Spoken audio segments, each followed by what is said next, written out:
Welcome to episode 3 of the Edutainment Podcast, the #1 podcast for all email marketing things across CPG and e-com brands across the globe. My name is Alex, and we have the cameraman, Christian Tapia, in the back.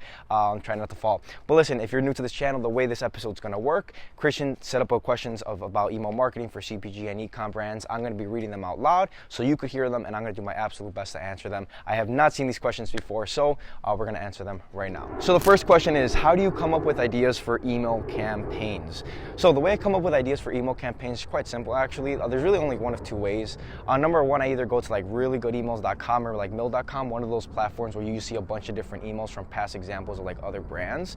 It's really easy to see them. I mean, they have a bunch of examples from email campaigns from across multiple different brands. So if you're like a CPG brand, they have a bunch of emails for that. If you're an e-com brand, a car brand even, they have a lot of emails for that. The other thing I like to do is actually go on my own, like just past campaigns I've done, look at all the emails I've worked out. So like, for example, we probably at this point sent over 100 email campaigns throughout all the brands we've worked with.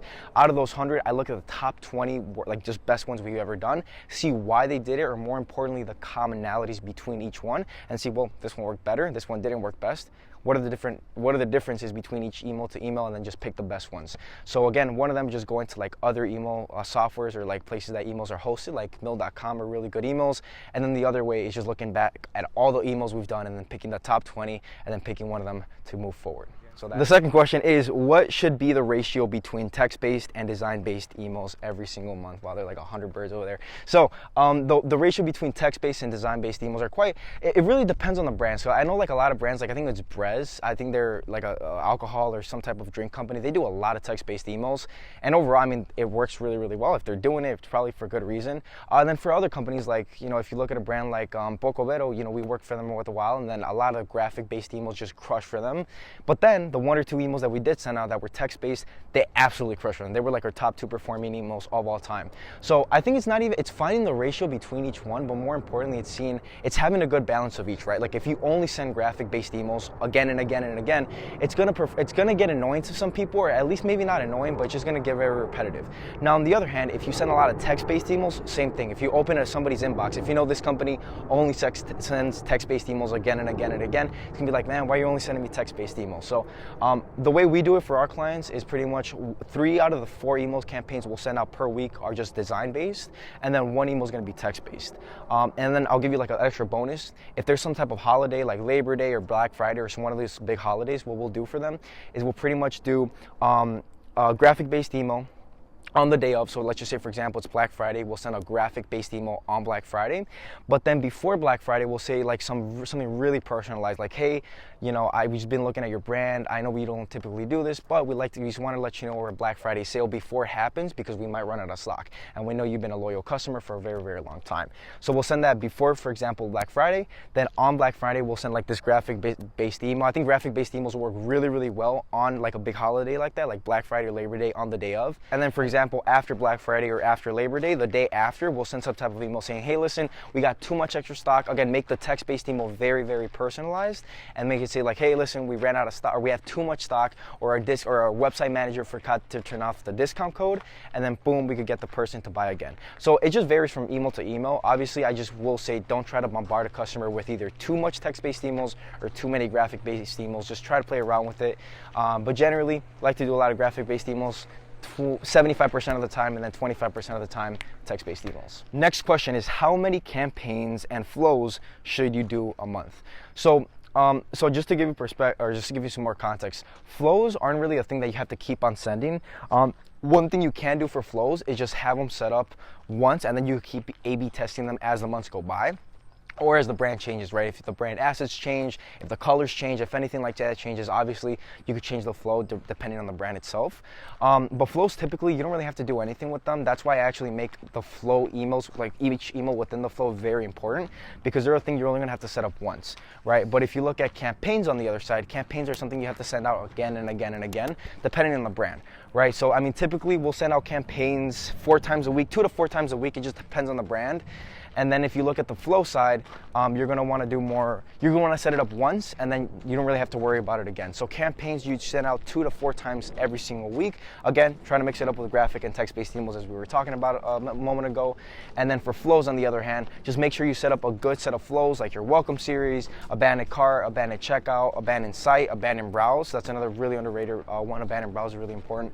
And then your other flows like post-purchase, super obvious. And then you have some other ones like win back and sunset and VIP flows. But just set up your core flows first of all. You only have to set up once. Try to make them hefty. Like your welcome flow should have like 7 to 8 emails depending on the brand.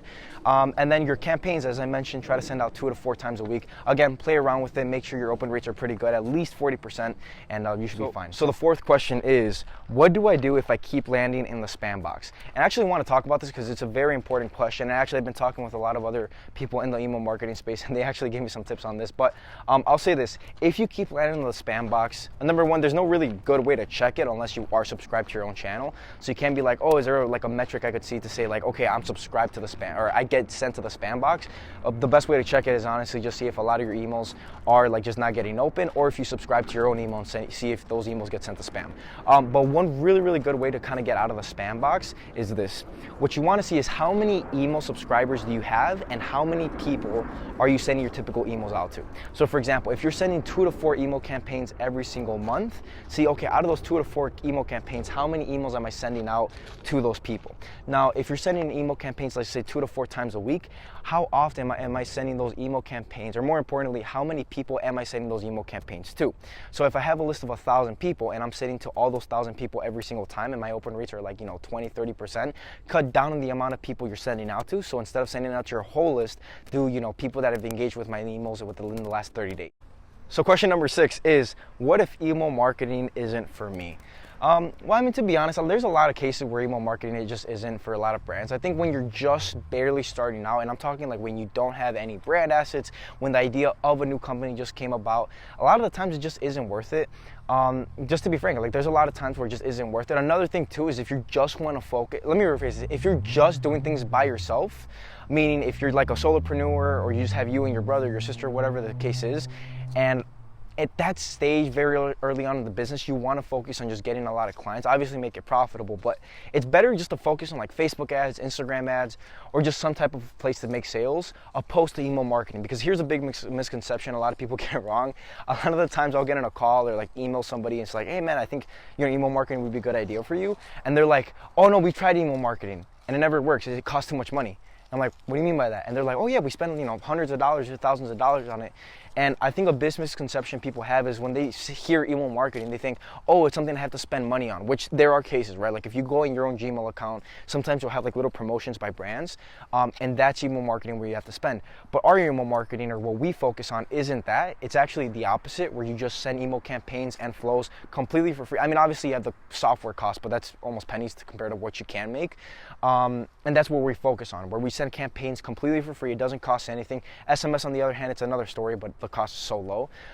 But in general, I would say unless you're focusing on just spending a lot of money with email marketing, which in a lot of the cases you don't have to do. None of our brands that we do, we ever advertise with them. We just literally just do email marketing campaigns for free, and it crushes for them. So I think unless you're like a brand that's just barely starting out, you have no brand assets, or your focus is actually on acquiring more customers, then email marketing shouldn't be really a big focus, because you just want to make sales. Now, once you're a little more established, or even at the very least you have something solid running with your Facebook or Google ads or Facebook ads, whatever it is, at that point I would say, listen, email marketing would be a good fit for you. Number one, just because the amount of customers you can retain based on email marketing is just through the roof compared to ads, because obviously you have to spend money.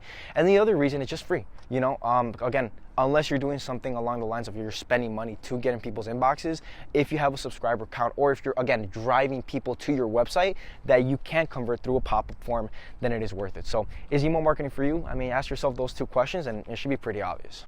What if email marketing doesn't work out? Well, listen, I think it depends on what you actually define as working out. If you're saying, listen, we're spending too much money on email marketing, then I'm gonna be honest, I can't help you out with that.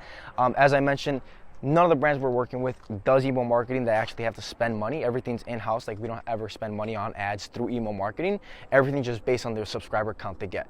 Now, if you want to define that as, what if we have like a big list over 10,000 subscribers and we're barely getting any sales, any open rates, anything like that, then I would say this. Number one, look at the emails you're sending out. A lot of the times the quality of the email isn't at point with what your brand is expecting or what the people that are are subscribed to your brand are expecting. Just look at the email designs. If they're, just be honest with yourself and even ask, is it very easy to read? Are people just funneling their eyes into like one big headline all the way down to a shop now button, like a reverse triangle, reverse pyramid?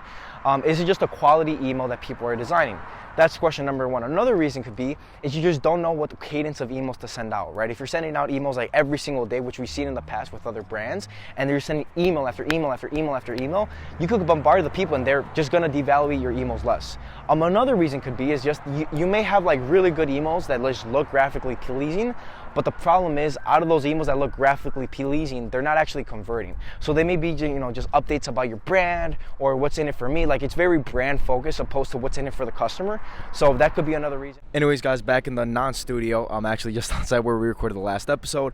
I hope you guys enjoyed it. If you have any questions, comments, concerns, anything like that, feel free to drop them in the comment section or whichever way we're posting if you're watching this video on.